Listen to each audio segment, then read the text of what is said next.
हमारे साथ आम आदमी पार्टी के चंडीगढ़ अध्यक्ष विजयपाल सिंह हैं। इनसे खास बातचीत करते हैं। प्रेजेंटली अगर हम चंडीगढ़ की बात करें तो आम आदमी पार्टी में काफी रिशफलिंग देखी जा रही है। कई पार्षदों ने कांग्रेस कल ज्वाइन की है। इसको लेकर खास बातचीत करेंगे। विजयपाल जी, दैनिक ट्रिब्यून में आपका बहुत बहुत स्वागत है। सबसे पहले आप अपनी जर्नी के बारे में बताएं कि पॉलिटिक्स में आपका आना कैसे हुआ। ये बात कोई नहीं जानता आपके बारे में। आप पहले चंडीगढ़ पुलिस में डीएसपी थे, वहां से रिटायर हुए। पॉलिटिक्स में आना आपका कैसे हुआ? कि एक्सीडेंटली आना हुआ या प्लानिंग थी? बहुत बहुत धन्यवाद, आपका बहुत बहुत स्वागत है। मैं 2007 में एचडीएसपी रिटायर हुआ। मेरी यहाँ एचडीएसपी 3 इयर्स की सेवाएं मेरी यहाँ पे थी। और उसके बाद मुझे पंजाब यूनिवर्सिटी में जो उस समय वाइस चांसलर थे मिस्टर शोभती, उनका एक रिक्वेस्ट आया कि यूनिवर्सिटी के लॉ एंड ऑर्डर सिस्टम को इम्प्रूव करने के लिए हमें कुछ समय दीजिए। तो मैं 1.5-2 साल वहाँ पे 1.5 साल सिक्योरिटी चीफ भी रहा। लेकिन तभी हमारी आम आदमी पार्टी का उदय दिल्ली में हुआ, और जब उनकी विचारधाराएं हमने सुनी और केजरीवाल जी और उनके सभी साथी आगे आए, तो हम ये महसूस करते थे कि अब हमारी रिटायरमेंट के बाद कुछ सेवाएं अगर हम कुछ कर सकते हैं और समाज में कुछ अपनी सेवाएं दे सकते हैं तो वो हमें देनी चाहिए। और इसी मकसद से 2012-13 में ही मैंने आम आदमी पार्टी ज्वाइन की, और मैं तब से इनके ऑफिस को भी संभाल रहा था। एज जनरल सेक्रेटरी भी रहा, ऑर्गेनाइजिंग सेक्रेटरी भी रहा, और पार्टी में जितने भी एक्टिविटीज़ हुई, खासकर गुल पनाग जी का जो इलेक्शन था उसको मैं ऑफिस से संभाल रहा था, देख रहा था, जिसमें बड़ी अच्छी परफॉर्मेंस आई। उसके बाद फैसला हुआ कि हम ये इलेक्शन लड़ेंगे एमसी का 2021 वाला, जो सिर्फ 2 महीने पहले ही उसका फैसला लिया गया, और 2 महीने में ही लोगों ने इतना साथ दिया हमारी पॉलिसीज़ में, आम आदमी पार्टी की पॉलिसीज़ में इतना विश्वास जताया कि लार्जेस्ट पार्टी हम बन के आए। और इसमें कोई दो राय नहीं कि पार्टी में और समय के अनुसार कुछ चीज़ें बदलती रहती हैं, लेकिन उसका मकसद ये नहीं है कि किसी एक पर ही, एक इतनी बड़ी राजनीतिक पार्टी जो अब नेशनल पार्टी बन चुकी है, उस पर कोई बहुत ज़्यादा असर पड़े। यस, हर आदमी का प्रभाव तो है ही, इसमें कोई दो राय नहीं, लेकिन पार्टियां फिर भी चलती रहती हैं। और विजयपाल जी, मैं एक चीज पूछना चाह रहा था। आप 2012 से आम आदमी पार्टी में एक्टिव हैं, लेकिन इस बारे में कोई जानता नहीं है। सबको ये लगा था कि आपको एकदम आउट ऑफ सडन प्रेसिडेंट बना दिया गया चंडीगढ़ यूनिट का। नहीं, ये शायद मैं बहुत ज़्यादा आउटस्पोकन नहीं हूँ, इसलिए मैंने ये चीज़ें कि ज़्यादा शेयर भी नहीं की, लेकिन सबको मालूम है कि 2012-13 से मैं पार्टी के साथ हूँ और इनका ऑफिस को मैं संभालता रहा हूँ। ये पीछे जो एमपी के इलेक्शंस थे या एमसी के इलेक्शंस थे, उनमें जितना योगदान मैं दे सकता था वो मैंने दिया है। सर, कल की बात करें तो मौजूदा पार्षद प्रेमलता ने कांग्रेस ज्वाइन की। प्रदीप छाबड़ा जी की धर्मपत्नी रितु छाबड़ा ने कांग्रेस ज्वाइन की। यंकी कालिया जो आपकी पार्टी से टिकट पे लड़े थे बापूधाम से इलेक्शन, उन्होंने ज्वाइन किया। कुलदीप सिंह कुकी जो धनास से हैं, मतलब कई ऐसे चेहरे जो आम आदमी पार्टी से जुड़े थे, उन्होंने कांग्रेस ज्वाइन की काफी नाराज होकर। इस पर आपका क्या कहना है? देखिए, इसमें मेरी एक्सप्लेनेशन की ज़रूरत नहीं है। उनकी जो स्टेटमेंट्स हैं आप वही आप देखेंगे तो आपको पता, आप इस बात को महसूस करेंगे। हर एक ने ये कहा है कि हम पहले कांग्रेस में थे, छाबड़ा साहब के साथ थे। दिवंगत छाबड़ा जी हमारे सबके बड़े रेस्पेक्टिव साथी थे। उनके प्रभाव में आकर हमने कहते ये आम आदमी पार्टी ज्वाइन की थी। इससे साफ सबूत होता है कि उनकी विचारधारा आम आदमी पार्टी के साथ नहीं थी। वो तो एक मौका जब उनको मिला, उस मौके का फ़ायदा उनको उठाया। मैं ये भी कहना चाहूँगा कि अगर वो टकसाली कांग्रेसी अपने आप को कहते हैं, तो कभी कांग्रेस उनको कोई मौका नहीं दिया, ना कभी टिकट दी, ना उनके चेहरे से कोई बहुत ज़्यादा लोग वाकफ थे, ना ऐसा ही बड़ा पद उनके पास था। ये सिर्फ आम आदमी पार्टी की बात थी जी। उनको टिकटें दी, उनको इलेक्शन लड़ाया, लोगों ने आम आदमी पार्टी में विश्वास जताया और उनको वोट दिया। मैं समझता हूं कि इसको हम कह सकते हैं कि ये मौका परस्त साथी निकले हमारे, अपॉर्चुनिस्ट हम इनको कहेंगे। और मैं आपको बता दें कि हमने जो पीछे गवर्नर साहब से, एडमिनिस्ट्रेटर से जो प्रार्थनाएं की थी, हमने उसमें कहा था कि अगर इलेक्शन एमसी इलेक्शन में भ्रष्टाचार को ख़त्म करना है तो हाथ उठाकर इलेक्शन करवाइए। और नंबर 2 था कि दल बदल कानून को लागू कीजिए। ये एक सीजन आता है, बदकिस्मती ये है कि मेयर का इलेक्शन हर साल होता है और हर साल जब इलेक्शन का टाइम आता है तो ये एक तरह से इसको सीजन की तरह से ये लोग यूज़ करते हैं। वो लोग अब उम्मीद है कि शायद हम उनके लिए शुभकामना ही कहेंगे, लेकिन ये बात ज़रूर है कि अगर उनको इतना ही प्रेमलता जी को और अपने उस पर है तो उनको रिजाइन करना चाहिए था और जनता से दोबारा मैंडेट लेना चाहिए कि उनको जनता ने उनको वोट दिया है, कि पार्टी की विचारधारा को वोट दिया है।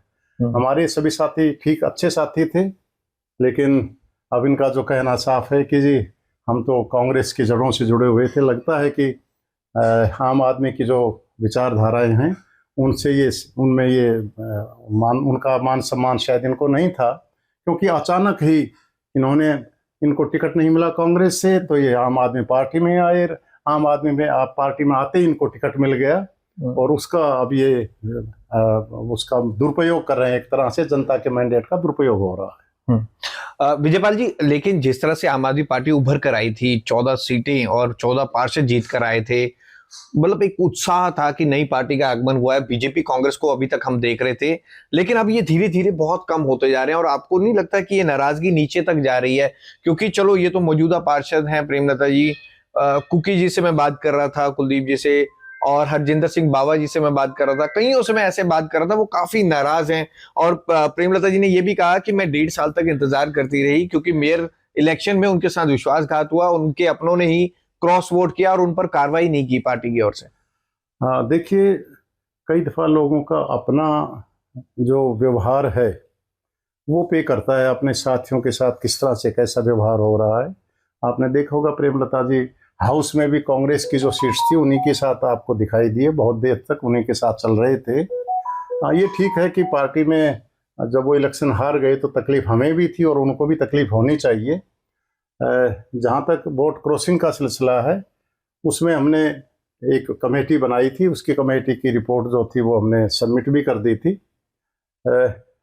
ऐसे ही हालात में जहाँ हाथ उठाकर इलेक्शन ना हो और जहाँ एक गुप्त मतदान हो रहा है, उसमें आप एग्जैक्ट किसी को नहीं कह सकते कि इसने वो वोट क्रॉसिंग की। लेकिन जहाँ तक कोई थोड़ा बहुत शक शुबा था वो उस कमेटी ने कंसिडर किया है।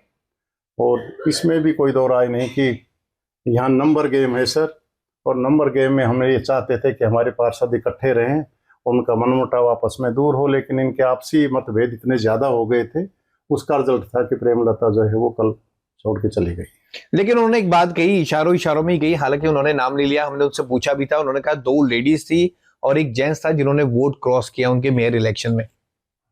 नहीं, ये मैं आपको पहले ही बता चुका हूँ कि जब गुप्त मतदान होता है, बैलेट पेपर से होता है, तो उस समय जब ये हादसा हुआ है उस समय बैलेट पेपर से इलेक्शन हुआ था और आइडेंटिफाई करना बड़ा मुश्किल हो जाता है कि जहाँ 35-36 वोट हैं उसमें किसने वोट क्रॉस किया। हाँ, शक शुबा उनको था, उन्होंने अपना शक शुबा हमें बतलाया था, हमने उसमें अपनी इंक्वायरीज की थी और उसमें अपनी रिपोर्ट भी हमने सबमिट की थी। डेफिनेटली ये पार्टी का मसला था, उन्होंने इसमें डिसाइड करना था, तो इसको हम दोबारा भी इसको अभी हम देखेंगे कि इसमें क्या कुछ कमी रह गई है। अच्छा, दिसंबर में नगर निगम के इलेक्शन है, आप किस तरह से देखते हैं, तैयारियां किस तरह से चल रही हैं? खासतौर पर हम बात करें, आम आदमी पार्टी के नेता मनीष सिसोदिया भी यहाँ पर आए थे, आपकी मीटिंग चल रही थी वर्कर्स के साथ, अब इस इलेक्शन को किस तरह से आप देख रहे हैं? देखिए, इलेक्शन आने वाला जो इलेक्शन है वो एक सबकी आंखें खोल देगा, इसमें कोई दो राय नहीं है। पार्टी ने अब पूरा अपना इंटरेस्ट इसमें चंडीगढ़ में लिया है। मनीष सिसोदिया जी यहाँ हैं, हमारे 35 ऑब्जर्वर्स बाहर से आके निस्वार्थ सेवा में 35 वार्ड्स में लगा दिए गए हैं। वो अपने सभी जब कार्यकर्ताओं से मिल रहे हैं, उनका विचार इकट्ठा कर रहे हैं, हाउ टू प्रोसीड फर्दर। और इसमें पार्टी पूरी सजग होकर पूरी सतर्कता के साथ जो है काम कर रही है। इसमें कोई दो राय नहीं है कि पार्टी की जो विचारधारा थी या जो पार्टी की नीति थी उसका बीजेपी या कांग्रेस कोई उसका मुकाबला नहीं है। सबसे पहले आम आदमी पार्टी ने दिल्ली में जो लोगों को सहूलियतें देनी शुरू की थी, जो ये नीति लेके आए कि अगर आप इनसे टैक्स ले रहे हो तो उनके बदले में उनको कुछ दीजिए, और उसमें उन्होंने पानी और बिजली की सुविधा दी, उन्होंने अच्छे हॉस्पिटल्स की सुविधा दी, मोहल्ला क्लिनिक्स की सुविधा दी, अच्छी एजुकेशन की सुविधा दी। अब आप सुन रहे हैं कि दिल्ली के एजुकेशन का क्या हाल हो गया है। दोबारा वो स्कूल जो थे जो प्राइवेट ऑर्गेनाइजेशन, प्राइवेट स्कूल्स के, इंस्टीट्यूशंस के अच्छे से खड़े थे, वो अब दोबारा उसी हालत में चले गए हैं। और जो नीतियां हमने, आम आदमी पार्टी ने, केजरीवाल जी ने बनाई थी, और जो नीतियां अब हम पंजाब में भी लागू कर रहे हैं, वो इन पार्टियों को मजबूरी में लागू करनी पड़ी। और पहले उनको कहते थे कि ये रेवड़ियां बांट रहे हैं, लेकिन अब उनको ये सुविधाएं कहने लग गए हैं। पंजाब में बहुत अच्छा काम हो रहा है। पंजाब में आपको मालूम है 10 लाख रुपए का जो ये बीमा इन्होंने शुरू किया है, हेल्थ स्कीम जो दी है। आज ही एक स्कीम और शुरू की गई है कि जो अपना ब्लू कार्ड वाले, नीले कार्ड वाले जो गरीब लोग हैं, उनको राशन दिया जाएगा, उसमें चीनी और बाकी चीज़ें, दालें और तेल वगैरह, वो सहूलियत दी जाएगी। तो इस तरह से बिजली पानी का, बिजली में उनको रियायत दी गई है। हमने यहाँ भी एक ये रखा था कि यहाँ हमें बिजली में और पानी में लोगों को सहूलियत देनी चाहिए, लेकिन हुआ उल्टा। जब से बीजेपी के मेयर आए, एक के बाद एक मेयर आए, और हालात ये हो गए हैं कि बिजली प्राइवेटाइज कर दी गई, बिल दुनिया भर के बढ़ा दिए गए, पानी गंदा आता है या आता नहीं, लेकिन बिल बहुत ज़्यादा हैं। ये सब नीतियाँ जो इन्होंने शुरू की हैं, और पब्लिक जो इनसे तंग है, इसका खमियाजा इनको भुगतना पड़ेगा। इसमें कोई दो राय नहीं कि आम आदमी जो खासकर गाँव में, कॉलोनियों में और शहरों में है, वो इन सब चीज़ों को समझते हैं, और ये दल बदल नीति है इसको भी समझते हैं। किस प्रकार से प्रलोभन देकर, धमका कर या कुछ और साम दाम दंड भेड़ से हमारे साथियों को लिया जा रहा है, ये लोग समझ रहे हैं। आने वाले समय में आम आदमी एक बहुत अच्छा प्रदर्शन करके और सेल्फ अपने ही पैरों पे खड़े होकर दोबारा अपना आएगी, म्यूनिसिपल कॉर्पोरेशन में आएगी। विजयपाल जी, कल मैं कांग्रेस अध्यक्ष एचएस लक्की से बात कर रहा था, जब भी ज्वाइनिंग प्रोग्राम की ठीक बाद उन्होंने कहा कि आने वाले टाइम में और भी लोग हैं जो कांग्रेस ज्वाइन करेंगे। आप कांग्रेस को किस तरह से देखते हैं, क्योंकि जो भी छोड़ के जा रहे हैं वो कांग्रेस ज्वाइन कर रहे हैं? देखिए, कांग्रेस को आपने बखूबी देखा है। पिछले बार इनकी परफॉर्मेंस आपने देख ली थी, ये अभी बिहार में आपने इनकी परफॉर्मेंस देख ली है। इनको खुद में अपने आप के अंदर झांकना चाहिए कि तुम्हारा हस्र पब्लिक में कितना विश्वास तुम्हारा है, ये खुद इनको नाप लेना चाहिए। पहले दिल्ली में भी इन्होंने देखा था, जब 7 सीटें आम आदमी पार्टी जीत के आई थी और ये 0 पर थे। हमारा किसी पार्टी विशेष से कोई वो नहीं है कि दुराव नहीं है, अच्छे लोग भी वहाँ हैं, अपनी अपनी पार्टी के लिए सभी काम करते हैं। हमारी शुभकामनाएं उनके साथ भी हैं, लेकिन लोगों को जो अभी संदेश गए हैं मेरे इलेक्शन में कि क्या कुछ हुआ, उन्हीं के साथ ही एक मीटिंग में बोल रहे थे कि बिकाऊ लोगों को आप टिकट मत देना। इसको आप बखूबी समझ लीजिए, और ये चीज़ें सब लोगों के सामने हैं। आने वाला समय बताएगा कि भाई कांग्रेस का क्या असर होगा। एक साथ मेरा लास्ट सवाल था, कल मैं प्रदीप छाबड़ा जी की धर्मपत्नी रितु छाबड़ा जी से बात कर रहा था, तो वो कह रहे थे कि प्रदीप छाबड़ा जी के निधन के बाद आम आदमी पार्टी के किसी भी लीडर ने उन्हें पूछा तक नहीं। हालांकि प्रदीप छाबड़ा का कद बहुत बड़ा है और पहली बार आम आदमी पार्टी के जितने पार्षद आए वो उनके बदौलत आए, उसके बावजूद वो काफी निराश दिखे। उस पर आप क्या कहना चाहेंगे? देखिए, प्रदीप छाबड़ा जी दिवंगत हमारे साथी थे और हमारा उनके लिए बहुत आदर सम्मान है। और उनका ये कहना कि उनको बिल्कुल नहीं पूछा गया, हमने पीछे एक फंक्शन किया था सेक्टर 45 में, जहाँ सेक्टर 44 में उधम सिंह भवन में, हमने स्पेशली अपने आदमियों को निमंत्रण उनके पास भेजा था, और उनके लिए हमने सभी मान सम्मान का सब रखा था।